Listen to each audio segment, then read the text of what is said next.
ఏ యుగంలో సాంకేతికత మొత్తం మారిపోతుంది. కానీ మనల్ని నడిపిస్తున్నటువంటి ఏఐ వెనక నడుస్తున్నటువంటి వ్యవస్థలేంటి? ఒకప్పుడు సాఫ్ట్‌వేర్‌లో జావా చాలా ప్రబలమైనటువంటి శక్తి ఉన్న సాఫ్ట్‌వేర్.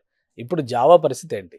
ఆపర్చునిటీస్ ఎలా ఉంటాయి? వీటన్నిటి గురించి తెలుసుకునేటువంటి ప్రయత్నం చేద్దాం. మనతో పాటు ఉన్నారు వీక్యూబ్ నుంచి 20 ఇయర్స్ పైగా జావాలో ఎక్స్‌పర్టైజ్ ఉన్నటువంటి విశ్వనాథ్ గారు. విశ్వనాథ్ గారు నమస్తే. నమస్తే అండి. విశ్వనాథ్ గారు అసలు ఇప్పుడున్న ప్రపంచంలో ఏ యాప్ తీసుకున్నా గాని మాక్సిమం జావాతో జావా ఫుల్ స్టాక్స్‌తో నడిచేటువంటి వ్యవస్థలే ఉన్నాయి. ఏఐ వచ్చిన తర్వాత జావా పరిస్థితి ఏంటి? సో, ఒకప్పుడు జావాతోనే అన్ని అప్లికేషన్స్ అని మీరు స్టార్ట్ చేశారు. హ్మ్. సో, చిన్న కరెక్షన్ సార్. ఇప్పటికీ అన్ని అప్లికేషన్స్ ఇప్పటికి జావాతోనే కూడా? ఉన్నాయి. ఓకే. ఇప్పటికి కూడా మనం యూజ్ చేసే మన రియల్ లైఫ్‌లో యూజ్ చేసే బ్యాంకింగ్ అప్లికేషన్స్ కానీ, తర్వాత అమెజాన్, ఫ్లిప్‌కార్ట్ లాంటి హ్మ్. అప్లికేషన్స్, స్విగ్గీ, జొమాటో లాంటి applications and PhonePe, Google pay లాంటి అప్లికేషన్స్ మన రోజువారీ లైఫ్‌లో యూజ్ చేసే ప్రతి అప్లికేషన్ కూడా జావాలోనే డెవలప్ చేస్తున్నాయి. అంటే దీంతో మేజర్‌గా సర్వీస్ సెక్టార్‌కి సంబంధించిన అన్ని ఈ కామర్స్ ప్లాట్‌ఫార్మ్స్ అన్నీ కూడా కరెక్ట్. జావా మీదే రన్ అవుతున్నాయి ఇప్పటికి కూడా. కరెక్ట్ అండి. So, okay. Service based applications and product based కూడా చాలా వరకు అప్లికేషన్స్ అన్నీ కూడా ఎంటర్‌ప్రైజ్ లెవెల్ అప్లికేషన్స్ అన్నీ కూడా జావాలోనే బిల్డ్ చేస్తున్నాయి. ఇప్పుడంతా ఏఐ మీద నడుస్తుంది కదా! ఆర్టిఫిషియల్ ఇంటెలిజెన్స్‌లోకి వచ్చేసాం. ఆ యుగం స్టార్ట్ అయిపోయింది అనుకుంటున్నా నేనైతే. కరెక్ట్. సో, జావాలో ఎక్స్‌పర్టైజ్ ఉన్నవాళ్ళు ఏఐ యుగంలో రాణించాలంటే ఏం చేయాలి? సో, జావాలో ఎక్స్‌పర్ట్ ఉన్నవాళ్ళు ఏఐలో రాణించాలి అంటే వాళ్ళకు జావాతో పాటు ఏఐని కూడా అడాప్ట్ చేసుకోవాలి. ఓకే. సో, అప్లికేషన్ అంతా జావాలోనే ఉంటుందండి. అంటే టోటల్‌గా మనం చేసే అప్లికేషన్ అంతా జావాలోనే ఉంటుంది. కానీ ఆ మధ్యలో ఇంటిగ్రేషన్ పార్ట్ అంతా కూడా కొంచెం ఏదైతే మనకు అసిస్టెన్స్ ఉంటుందో తక్కువ టైంలో చేయగలిగే పనులన్నీ కూడా ఏఐ మోడల్స్‌తో చేసుకుంటూ పోతుంటాం. హ్మ్. ఫర్ ఎగ్జాంపుల్ ఒక చిన్న ఎగ్జాంపుల్ ఏంటంటే మనకొక పని ఇస్తే జావాలో చేయమనిస్తే ఒక గంట సేపు పడుతుంది అనుకుందాం. హ్మ్.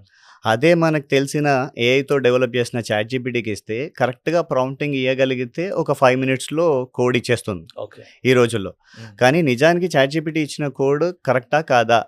ఇలాంటి టూల్స్‌తో వచ్చిన కోడ్ కరెక్టా? కాదా? అని రివ్యూ చేయడానికి కూడా మళ్ళీ హ్యూమన్ జావా బ్రెయిన్ వాడాలి. హ్యూమన్ ఇంటరాక్షన్ ఉండాలి. జావా తెలిసిన వాళ్ళు ఉండాలి. హ్మ్. సో, ఈ ఏఐ అనేది మనకి జావా ఫుల్ స్టాక్ డెవలపర్‌కి ఒక అసిస్టెన్స్ లాగా అవుతోంది. హ్మ్. సో, అదండి ఇప్పుడు ప్రస్తుత పరిస్థితి. సో, ఏఐలో మామూలుగా కోడింగ్‌తో సహా అన్నీ చేసేయొచ్చు అని చెప్పి అంటున్నారు. ఇప్పుడు మీరు చెప్పిన దాని ప్రకారం క్రాస్ వెరిఫికేషన్ లేకుండా ఏఐలో కూడా ఏమి చేయలేం మనం. అవునండి. అంతేనా? కరెక్ట్. యెస్. సో, హ్మ్. ఏఐ మీద కంప్లీట్‌గా మనం డిపెండ్ అవ్వలేము అనేదే పాయింట్. హ్మ్. ఎందుకంటే ఏ బ్యాంకింగ్ అప్లికేషన్ కానీ, ఏ సెక్యూర్ అప్లికేషన్ కానీ, ఏ కామర్స్ అప్లికేషన్ కానీ హ్మ్. కంప్లీట్‌గా ఏఐ మీద డిపెండ్ అవ్వదు. హ్మ్. ఎక్కడో ఒక దగ్గర హ్యూమన్ ఇంటర్వెన్షన్ ఉండాలి. ఆ చేసే ప్రాసెస్‌ని ఆథరైజేషన్ చేసేవాళ్ళు ఒకరుండాలి. అది హ్మ్. ఖచ్చితంగా మళ్ళీ హ్యూమన్ ఇంటర్వెన్షన్‌లో జావా ఫుల్ స్టాక్ డెవలపర్స్ ఉండాలి. జావా నేర్చుకుంటే ఏఐలో రాణించడం ఇంకా సులువైద్దేమో అని అనిపిస్తుంది. కరెక్టేనా? Correct. So, Java full stack నేర్చుకోవడం వల్ల ప్లస్ అంటే ఒక చిన్న కొటేషన్ లాగా చెప్తానండి. ఇంతకుముందు మీరొక్కరే ఉంటే జాబ్ తెచ్చుకోవడం సులువు. హ్మ్. బట్ ఇప్పుడు మీరు జాబ్ తెచ్చుకోవాలంటే you plus AI equals to your job. Okay. So, Java full stack తెలియడమే కాదు, ఏఐని ఎక్కడ ఇంటిగ్రేట్ చేయాలి అనేది కూడా తెలియాలి ఈ రోజుల్లో.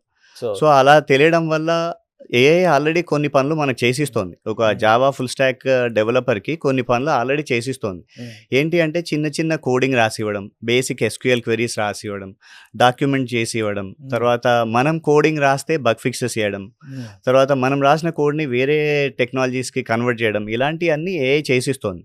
But okay. ఇప్పుడు ఒక 2026లో 2026లో ఒక జావా ఫుల్ స్టాక్ ఫ్రెషర్ ఎలా రెడీ అవ్వాలి అంటే హ్మ్. ఓన్లీ జావా ఫుల్ స్టాక్ నేర్చుకోవడమే కాదు. సో, ఆ స్టూడెంట్ క్యాండిడేట్ ఎవరైతే ఉన్నారో ఏఐని అడాప్ట్ చేసుకోవాలి. ఓకే. సిస్టమ్ డిజైనింగ్ నేర్చుకోవాలి. సిస్టమ్ ఆర్కిటెక్చర్ నేర్చుకోవాలి. హ్మ్. ఏఐ మోడల్స్‌ని అడాప్ట్ చేసుకొని టూల్స్ ఎల్ఎల్ఎం, రాగ్ లాంటి టూల్స్‌ని అడాప్ట్ చేసుకుంటే హ్మ్. సులువైపోతుంది. ఓకే. అంటే బేసిక్ ఒక బిగినర్ స్టార్ట్ కావాలంటే ఎక్కడి నుంచి మొదలుపెట్టాలి? ఏఐలో గాని, జావా రిలేటెడ్ కోర్స్ నేర్చుకోవాలంటే? ఖచ్చితంగా కోర్ జావా నుంచి నేర్చుకోవాలండి. ఇప్పుడు ఇండస్ట్రీ ఎక్స్‌పెక్టేషన్స్ వచ్చేసి కోర్ జావా మీద అదెప్పటికీ చాలా ఇంపార్టెంట్. High priority. ఆ కోర్ జావాలో అంటే ఆబ్జెక్ట్ ఓరియెంటెడ్ ఫీచర్స్‌తో పాటు మల్టీ థ్రెడింగ్ కాన్సెప్ట్స్. ఈ మల్టీ థ్రెడింగ్ అంటే ఇప్పుడు ఒక ఎంటర్‌ప్రైజ్ అప్లికేషన్స్‌లో ఫర్ ఎగ్జాంపుల్ అమెజాన్ తీసుకున్నామనుకోండి. హ్మ్. అందులో ఒకటే ప్రొడక్ట్ ఉంటుంది. కానీ ఒకే సమయంలో ఎన్నో రిక్వెస్ట్‌లు వస్తూ ఉంటాయి. హ్మ్. సో, ఆ కాంకరెన్సీ పారలెల్ ప్రాసెసింగ్ చేయడానికి కోసం మనకు మల్టీ థ్రెడింగ్ అనే కాన్సెప్ట్ ఉంది. హ్మ్. సో, ఎవరు లాగిన్ అవుతున్నారు సెక్యూర్డ్‌గా ఉండడం కోసం జేడబ్ల్యూటీ టోకెన్స్ లాంటివి. హ్మ్. సో, తర్వాత అడ్వాన్స్ జావా లాంటి కాన్సెప్ట్స్. ఆ తర్వాత స్ప్రింగ్ బూట్ లాంటి ఒక ఫ్రేమ్ వర్క్స్ వచ్చేసినాయి. అంటే ఓకే. రెడీమేడ్ ఆర్కిటెక్చర్‌ని మనం ఫ్రేమ్ వర్క్స్ అంటాం జనరల్లీ. హ్మ్. సో, మనం ఇంతకుముందు రోజుల్లో రాయాల్సిన ఒక 50 లైన్ల కోడ్‌ని ఇప్పుడు ఫ్రేమ్ వర్క్స్ వచ్చేసి 10 లైన్లు, 15 లైన్లలో రాసిచ్చేస్తుంది. ఓకే. నిజంగా చెప్పాలంటే జావా ఈజ్ సింపుల్ అని జేమ్స్ గాస్లింగ్ 30 ఏళ్ల కింద చెప్పాడు గానీ, హ్మ్. ఇప్పుడు రియల్లీ సింపుల్ అయిపోయింది. వీక్యూబ్‌లో ఎలాంటి కోర్స్ ఆఫర్ చేస్తున్నారు? ముఖ్యంగా జావా రిలేటెడ్ ప్లాట్‌ఫామ్స్‌లో గనక షైన్ అవ్వాలనుకుంటే. జావా ఫుల్ స్టాక్‌లో కోర్ జావాతో పాటు అడ్వాన్స్ జావా ఇదంతా కూడా ఫ్రేమ్ వర్క్స్. ఇదంతా హ్మ్. బ్యాక్ ఎండ్ కిందకొస్తుందండి. ఓకే. ఫర్ ఎగ్జాంపుల్ మనం ఒక అప్లికేషన్ చూస్తున్నామంటే ఫోన్‌పే లాంటి అప్లికేషన్ మీరు చూస్తున్నారు. హ్మ్. మీ ఫ్రెండ్‌కి అమౌంట్‌ని ట్రాన్స్‌ఫర్ చేస్తున్నారు. ఇదంతా మీరు చూసేదంతా ఫ్రంట్ ఎండ్. హ్మ్. సో, అక్కడి నుంచి డేటా అంతా ఎక్కడికి వెళ్తుంది? మీరు ఎంటర్ చేసిన అమౌంట్ కానీ, కామెంట్స్ కానీ, మీరు ఎంటర్ చేసిన పిన్ నంబర్స్ ఇవన్నీ బ్యాక్ ఎండ్‌కి వెళ్తాయి. ఓకే. సో, ఆ బ్యాక్ ఎండ్‌లో పవర్‌ఫుల్ టెక్నాలజీయే జావా. ఈ హ్మ్. జావాని మనం 2 పార్ట్స్ చేసుకుంటే J2SE హ్మ్. స్టాండర్డ్ ఎడిషన్ కోర్ జావా అంటాం.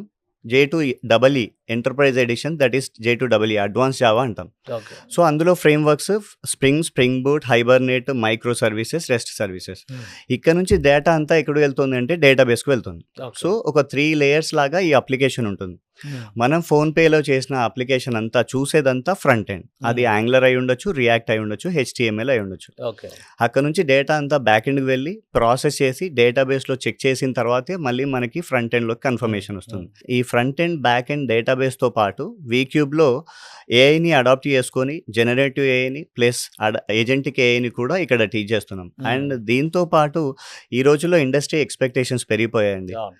సో, ఈ కోర్స్ కంటెంట్‌తో పాటు little bit of basic knowledge and DevOps చెప్తూ ఒక స్టూడెంట్‌ని ప్రాబ్లమ్ సాల్వింగ్ స్కిల్స్ కోసం హ్మ్. డేటా స్ట్రక్చర్స్ అండ్ అల్గారిథమ్స్ చాలా ఇంపార్టెంట్ అది. సో, అది నేర్పిస్తున్నాం ఇక్కడ. సో, ఇండస్ట్రీ రెడీ చేస్తున్నాం. హ్మ్. రైట్. థాంక్ యూ విశ్వనాథ్ గారు ఎక్స్‌ప్లెయిన్ చేసినందుకు. Thank you. ఇది జావా ప్లాట్‌ఫామ్ ఎక్స్‌పైర్ అయిపోతుంది అనుకునే వాళ్ళకి ఒక క్లియర్ కట్ ఆన్సర్ ఇచ్చారు విశ్వనాథ్ గారు. వీక్యూబ్‌లో ఇస్తున్నటువంటి కోర్సు ప్రెజెంట్ ఇండస్ట్రీ ట్రెండ్స్‌కి అనుగుణంగా పైగా ఏఐ వచ్చిన తర్వాత ఈ ట్రాన్స్‌ఫర్మేషన్ ఏజ్‌కి తగ్గట్టుగా కోర్స్‌ని డిజైన్ చేశారని చెప్తున్నారు. ఎప్పటికి కూడా Java evergreen. Java plus AI ఉంటే మీకు జాబ్‌లో తిరుగులేదంటున్నారు విశ్వనాథ్ గారు. ఇది స్పెషల్ డిస్కషన్. Keep watching.